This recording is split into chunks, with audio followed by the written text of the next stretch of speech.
tracking your sales call bookings. She's taught over 20,000 people in 15 plus countries how to successfully sell to companies.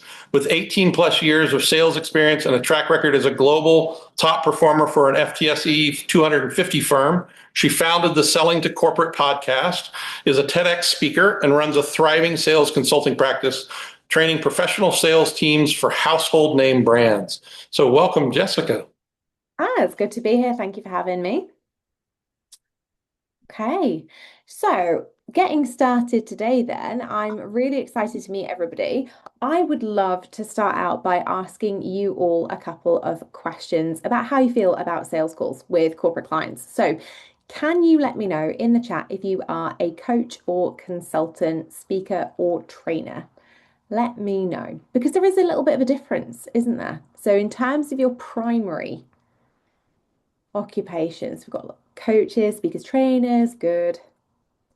Now, I am not going to make you watch a bunch of slides today because sales calls don't run like slides. I wish they did, but unfortunately, they do not. Okay, so who here feels comfortable with the way that they run sales calls currently? Anyone feel really excited about sales calls? Anyone feel like they are not that excited about sales calls? Some coaching.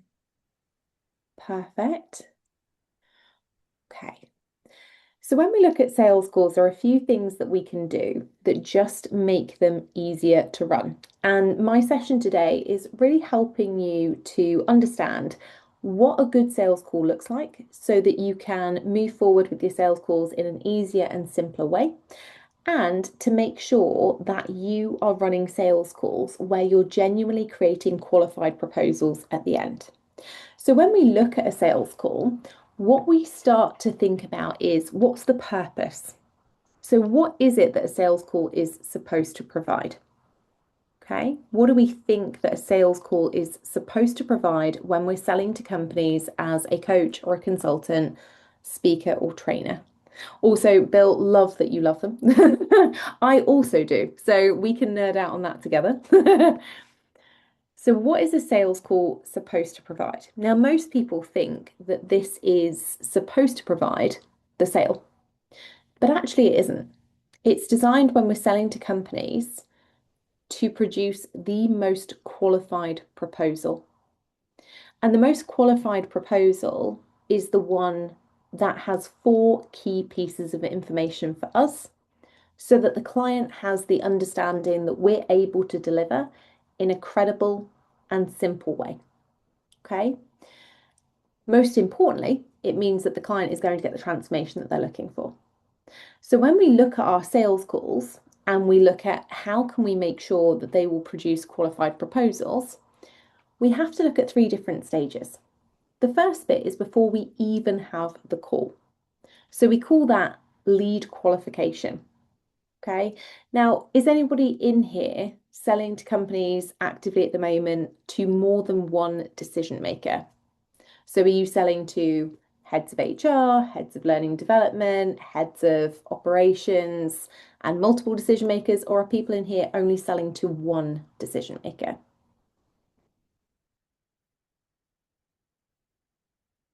Let me know in the chat.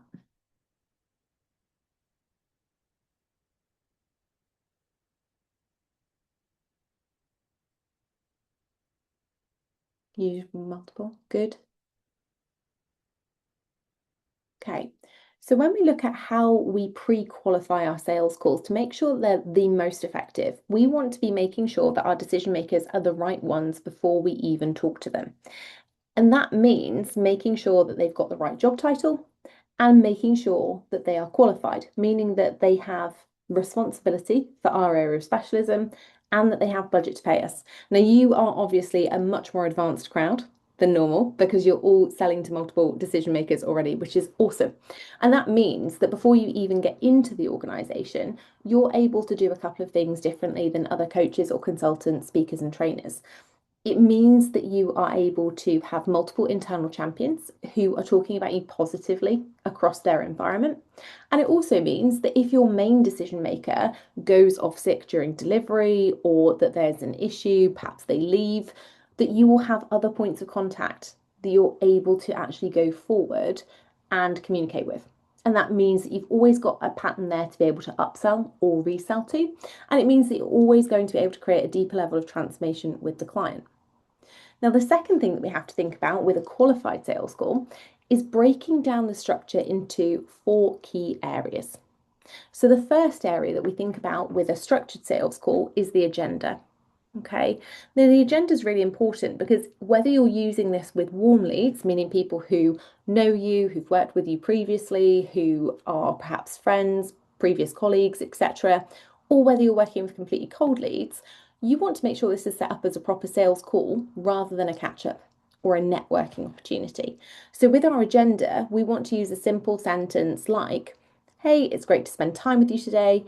In order for us to maximize our time together, I'd love to talk to you about area 1. So, what you currently do at company. Area 2, what challenges you might face in, and then your particular area of specialism. So, what challenges you might face with supporting new leaders in their first 90 days of development.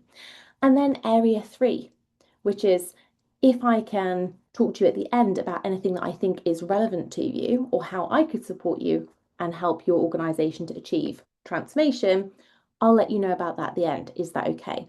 Now, what that does when we set out that kind of agenda, A, it means that we maximize our time with the decision maker and we're showing them that we respect their time. But B, it gives us that permission to pitch.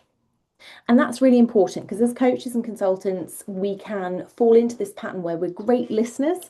We're really, really good at helping organizations do diagnostics, but we're not always really good at giving ourselves that opportunity to talk about what we do and giving ourselves that opportunity to sell. Okay, does that make sense to everybody?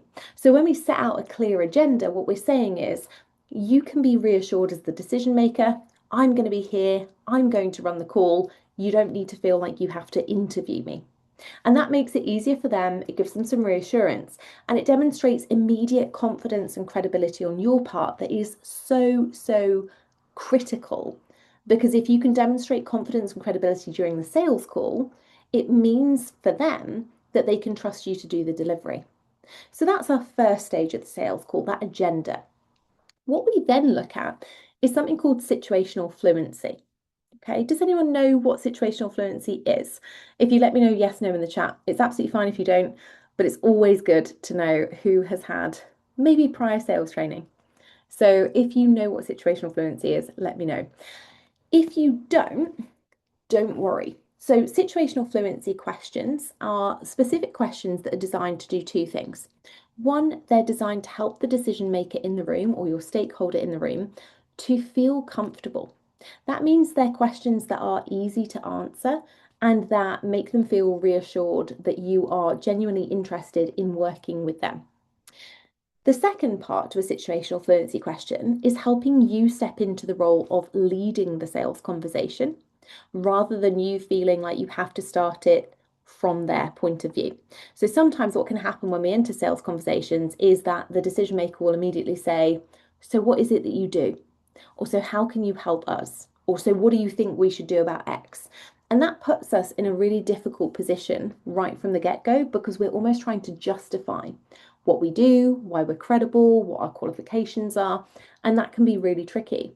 Whereas situational fluency questions help us settle the decision maker into the call and help give them reassurance that we're genuinely interested in working with them and their organisation.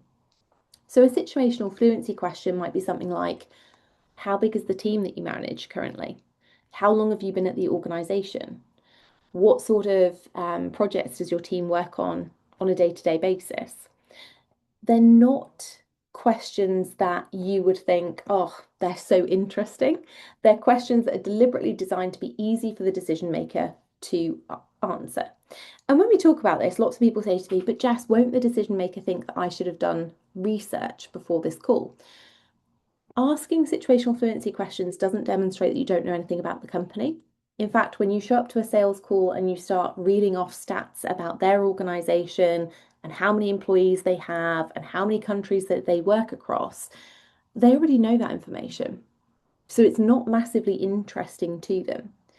When we ask them, we demonstrate a genuine curiosity in what it is that they're doing, how their team specifically is operating. And that's something that's really, really good for them because it means that you're invested in working directly with that organization.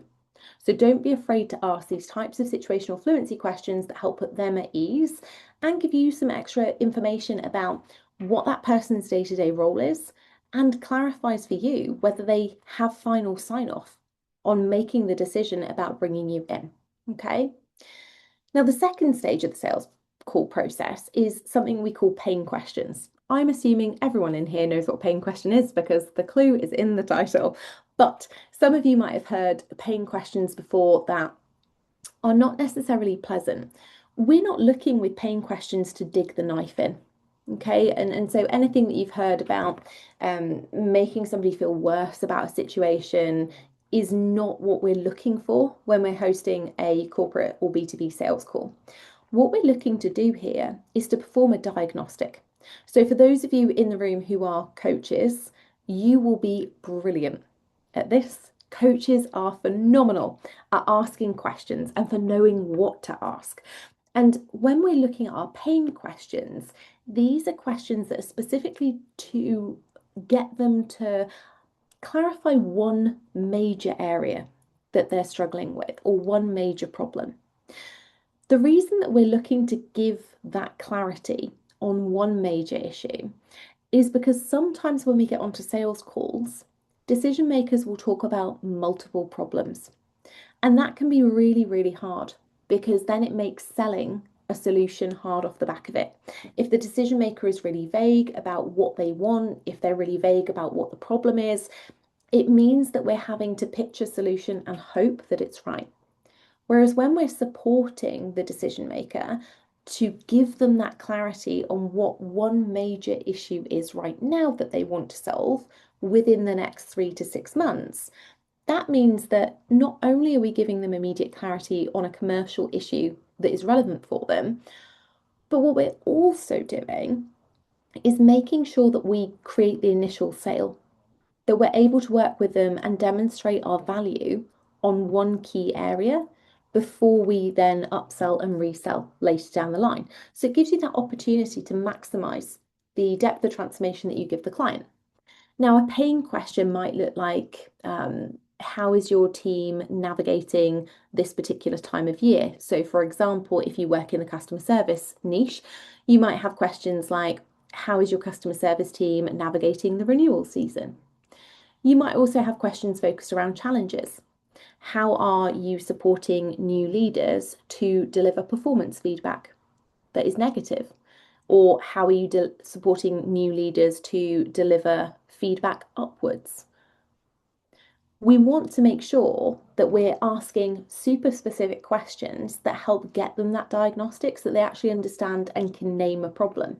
Because what happens when a decision maker can name a problem and they see that you have helped them do that is that they say, well, if Jess has helped me understand and articulate this problem that we are struggling with and understanding the reason that that might have occurred, she's going to be perfectly placed to help me solve that problem.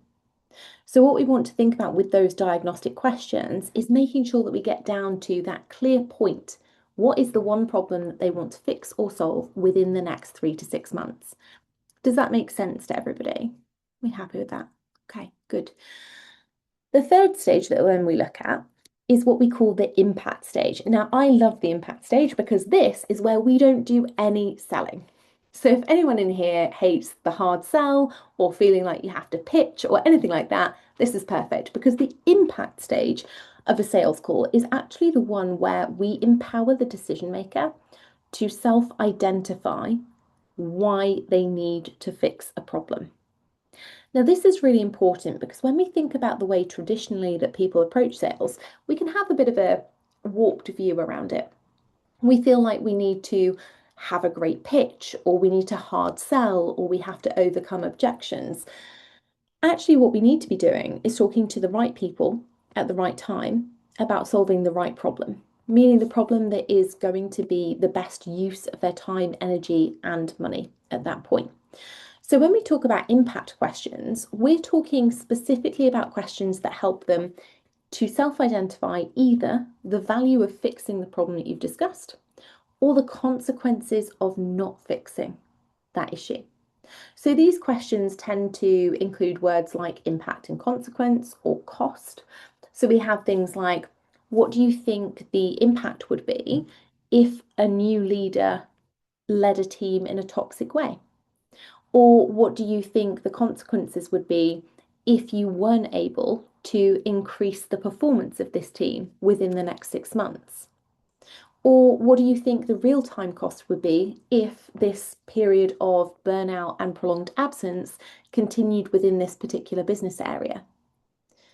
When we look at these questions, it helps the decision maker to take a step back to understand what's actually the commercial cost that they're experiencing or will experience if they choose to fix or not fix the problem at hand. And what this leads to is something really exciting. It leads to them asking you, well, is that something you can help me with? And when you're asked for the sale, that makes it much easier for you to support them with.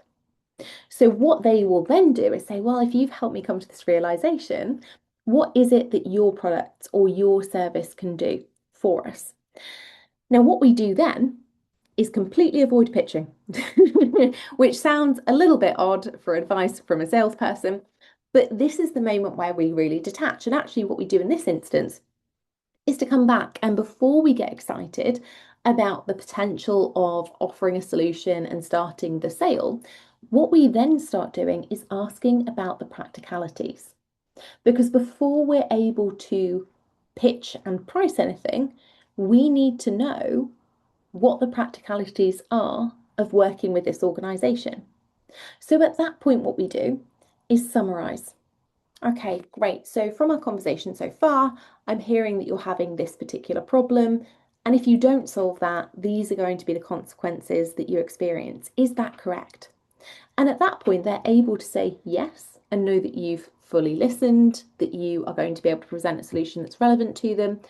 Or they're going to be able to say, oh, actually, there's also this thing that's important. There's also this element that makes a difference.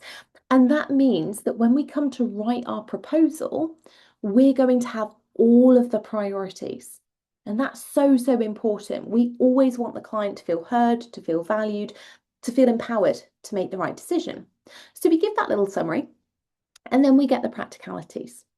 How many people? What time frame are they going to be making the decision in? What time frame are they going to be actually starting the solution? We also have to think about their pain points and transformations. What is it that they're trying to adjust, solve, diagnose, fix? And what is it in an ideal outcome that they want to happen? And finally, we have to talk about budget, right? Have you got a budget for solving this problem? Have you got something in mind? And when they inevitably say, we'll be guided by you. We've got a budget, we just need to find it. Or you tell us what you should charge and we'll see if we can get it. You manage their expectations. Okay, great. I'm happy to give you a ballpark figure. If I was going to price it around X amount, how would that sit with your budget expectations? And guess what? If they're like, great, that means they do have a budget in mind and you are over what they thought they might pay. And if they're like, oh, yeah, that sounds great, you might add a little bit on because actually they're comfortable with that. So we can learn a lot from asking these practical questions before we start to present a solution. And that moves us into that fourth stage, which is how do we best match the right solution with the right client? So we take everything that we've learned from that call in terms of diagnostics, in terms of the problem that they're wanting to solve, in terms of the transformations that they're looking for. And that's when we start to map out or co-create the solution with the client. So in order for you to fix this problem, this is what I would typically do with organizations. And you lay it out in terms of features and benefits. So if you're a coach, for example, you might say, look, we work on a one-to-one basis with each of your new leaders, or we work on a group basis with new cohorts of managers to support them to do X and Y and Z. Once you've outlined those features and commercial benefits, you take a pause. Is that what you're looking for? Or how do you feel like that would meet your needs? This is really important this stage because it gives the client the autonomy and ability to make changes then and there. Rather than you submitting a proposal which they might or might not like, you're giving them the ability to talk right then and there about actually, rather than having a group program, we'd like it if everyone got additional one-to-ones. Or we've tried one-to-ones before and we found that the accountability was really low. Is there something you could do to help us with that? Or we designed our own in-house program before. These are the things about it that didn't work. What would you do differently? So we want this to be a co-creation project with the client or feel like a co-creation project with the client because they get more buy-in. So even if this is a solution that you're selling all of the time, we want it to feel like a collaborative experience with them because that collaboration gives them more buy-in. It means they'll fight more and more to have your solution represented. And it also means that they get a premium experience, which means that they're going to be happier about paying more. Once we've got that, once we've got that buy-in, we're going to do another summary. Okay, great. So it sounds like in order to fix problem A, to get transformation B, solution C is going to be the right answer. Is that okay? And again, the client will reiterate yes, or they'll give you further information and you can re-clarify. At that point, you do the final, most important thing in a sales call, which is to set next steps. So at that point, we're letting the client know how we run the sales process. And that means that we let them know exactly what's going to happen so that we don't feel awkward and they don't feel awkward moving forward. So that might be as simple as saying, okay, great, I'm going to send you a proposal by Tuesday. Are you happy to read it and commit to a follow-up call where you can ask any questions about it for the following Friday? It might be that you manage their expectations around if they're not ready to commit to a call, I'm going to send you a proposal by Tuesday. Are you happy to give me feedback by Friday so that we can make any changes that you need or answer any questions after that? What that does is make it easier for the client to know exactly what's going to happen. It gives you a bit of breathing space to actually write the proposal. But most importantly, it gives you the ability to be able to follow up without worrying. So many coaches and consultants and speakers and trainers send out proposals and worry that they're getting ghosted because they've sent them out and then nobody's replied. A lot of the time, we feel really awkward about following those up. But actually, what we should be thinking is how can we make it simple for the client to understand that we are going to follow up if we don't hear anything because we genuinely want to work with them. So if we give them that timeline, if we manage their expectations about what's going to happen, it makes it so much easier for them. I always say to my prospective clients, I'm a salesperson. I'm running a best practice sales process. So, if I don't hear from you, I'll contact you in a week just to see if you have any questions. There's no pressure, but it does mean that if you haven't had a chance to read it yet, it's a bit of a nudge. And if you have any questions, you can just ask. There's no hassle. And they always laugh because they're like, Jess has got us in her CRM system. She's going to follow up. But I always get a response then because they know that if I don't hear anything, I'm going to keep following up. Okay. The final part to all of this is what happens after the sales call. Now, I don't know about you, I'm in the UK, so it's currently evening here, but when I finish a sales call and I've had a great time, I go downstairs, I make a cup of tea, and I have a bit of a dance party. That's what I do with my dog. He doesn't love it, but I really do. So, one of us is winning. But after I've done that, I always come back upstairs to my office and I send a thank you email to the client because I want them to know that whatever has happened, I've really enjoyed our conversation. So even if that client has said to me, Jess, we're not going to be able to go forward to proposal yet because we just don't have budget yet, or we haven't thought about these ideas, or if a client has gone through to proposal and I know that they're expecting something from me, I'll always sit down and say, hey, thanks for the conversation. It was really interesting, and I'm really excited to build the relationship moving forward. As discussed, here's what you can expect from me. And again, that gives me that permission so that if I do need to follow up, or if I do need to ask any further questions, or if I do need to clarify anything, or send over a proposal or any follow-ups, I've got that permission. I've let them know. You don't feel like a burden then. You've given yourself that room, that space to make the client feel heard, to make the client feel valued, and to reiterate exactly what you're going to do. Because honestly, 90% of being a good salesperson is doing what you're going to, well, doing what you say you're going to do when you say you're going to do it. Okay?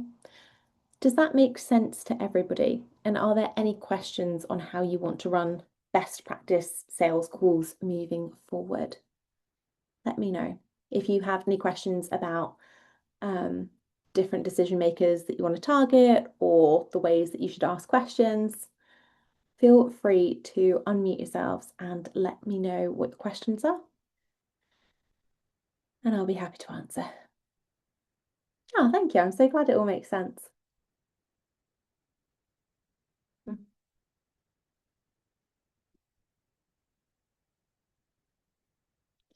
But if anyone does have any questions, please feel free to unmute yourselves and ask away. It's never a problem. Go for it, Lisa. Also, I love your hair. Thank you. So just a quick question on the multiple people, right? What I found a lot of times is they may want to bring a bunch of people into the meeting. Not all of them are decision makers. Some of them are, some of them aren't. Sometimes they don't actually have a decision maker in the room that they should have had. So how do you handle all of that and maybe set it up as well as you can to make sure that the call is productive? So it's a really good question. And actually, sometimes I find that you being the expert here and owning that is the best way to do it. So managing the client expectations and saying, hey, look, I noticed that you've invited lots of people to this initial meeting. What's normally my process is that I talk to you so that we can discuss the initial areas that you want to work on and then bring others in when we're ready to start the sales process, just so that the message doesn't get diluted or the conversation isn't convoluted. Would that be okay? And from their perspective, it then becomes much easier because they know what your process is. Unfortunately, most companies with employees will feel like having meetings with multiple people multiple times is a normal occurrence. So if you outline what your process is, they feel more comfortable. Does that make sense? I don't know where Lisa's gone. Yes, that makes sense. Sorry, I went back on mute. No, that's Yes, absolutely thank fine. you. All right. Does anyone else have any other questions?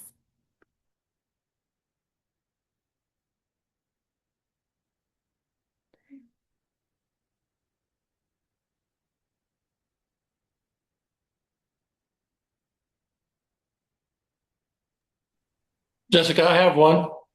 Go for it. For those who may be starting out, what are some of the two or three most common mistakes people make in sales calls if they're just starting out? So it's a good question. I think that there are probably three. One is letting the decision maker run it. So Yep. most people will get onto a sales call, especially if they're not experienced, and they will almost have it treated like an interview.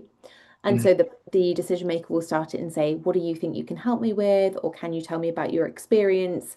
And instead of taking it back at that point, people will go with it. And that makes it much harder for them to create the sales opportunity later on. I think the other thing is trying to fit a square peg into a round hole. So people will often go in thinking about one specific offer that they want to sell instead of being open to the diagnostic, which means that they're selling to or looking for buying indicators for a specific offer that they're selling rather than what the problem is that the client is struggling with. Sometimes those can be the same thing. But if we're looking for very specific buying indicators for a very specific offer, we don't always notice that. So sometimes we have to remember that the sales call is the client's opportunity to ask us anything that we are going to be able to advise them on or give consultative guidance on. And I think the third thing is not practicing. Most people don't ever practice their sales calls. The only practice that they actually get is when they're on the call, which means that if anything goes wrong, people will spend all of their time after that call relentlessly beating themselves up about what went wrong, how they didn't handle an objection correctly, or they didn't say the right word or something. And honestly, a little bit of practice would really help develop that muscle memory.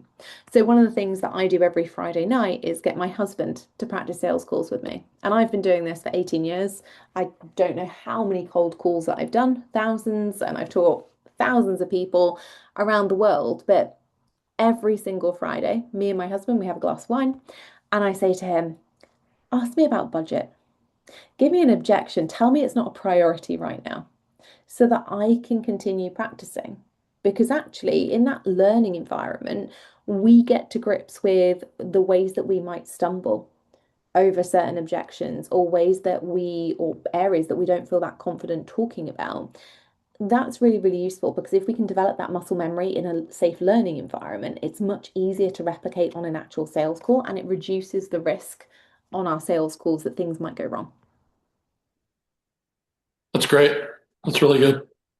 So I put in the chat the gift that Jessica has given us. And also, Jessica, if you could send a private chat to Erin and just let her know the coupon code for your VIP offer. We need the coupon code for the VIP offer. What are you most proud of in terms of what you have been able to see your clients achieve with sales training? I'm just curious what you're most proud of. So I think anyone on these kinds of conversations would say that they're really proud of any client who takes action. I Yeah. think, this year has been a really interesting year with the political and economic landscape. I'm really proud that my clients who've never sold before are landing 40K, 50K, and even 150K retainers with corporate Mhm. clients. That's not because they're special in any way. I think they would all describe themselves as inherently normal, but it Mhm. is because they're maximizing every opportunity. And I think that's something to be really proud of. There are lots of people that don't take any action in the corporate space as coaches or consultants or speakers and trainers Sure. because they spend a long time focusing on what their offer might be or procrastinating on what their lead generation strategy is going to be. My clients are taking action and they're learning and they're treating it as an experiment and they're finding joy with their sales process and they're also finding cash, and that's a good thing. That's great. Absolutely. Sunita put in a question in the chat, which is a great one. What are some of the most common objections, maybe the top two most common objections that you think corporate is giving out right now? That's a great question, Sunita. So there are actually six main objections that you'll ever get from companies. And they are things like, we don't have budget right now, we're already using a competitor, we have an internal resource who can do that, it's not a priority for us right now, those types of things. And the important thing with an objection, I think we talk a lot about objection handling. I don't think we talk enough about transparency around objections and qualifying, is that a real objection or is that something they're saying to end the conversation because they're not sure where it's going? So if you are experiencing those more common objections, what you can look at is, how am I handling them? Am I qualifying them in the beginning as to, is it a real objection or is this just something because the conversation isn't going well? So we can always start that with empathy. Oh, I totally understand that right now isn't a great time because financial year end is coming up and maybe there isn't enough budget to use. Out of interest, are you going to be renewing that budget in the new financial year? And what does it look like to explore those options then? So, what we're doing there is we're giving empathy to the objection. We're giving them the credibility that we have in terms of knowing the objection and naming it, but we're also helping them progress forward from it and qualifying, is it a real objection or is it something they're just saying because they're not interested right then and there? I hope that helps. That's great. That's great. All right. Anybody else have any questions, or also just share your love for Jessica and what she shared in chat? Just share some good news. Thank you so much. No worries. Okay. And we put Jessica's link in the chat, so definitely check that out. No worries at all. Well, thank you all so much for spending time with me. And I hope that you have a fabulous rest of the summit. Again, thank you to Erin for putting it together. It seems like it's been absolutely amazing. And I hope you all have a fabulous rest of your time doing it. Thank you so much. All Thank you right. so much. See All you right. later. So absolutely. Take care. So let me just share here.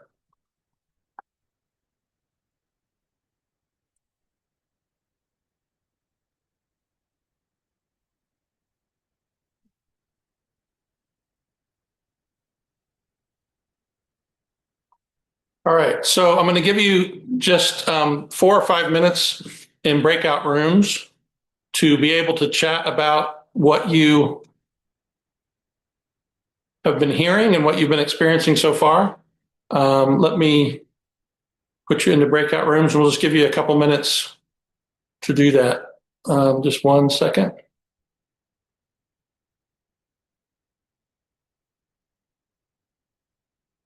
And then we're excited. Danella is going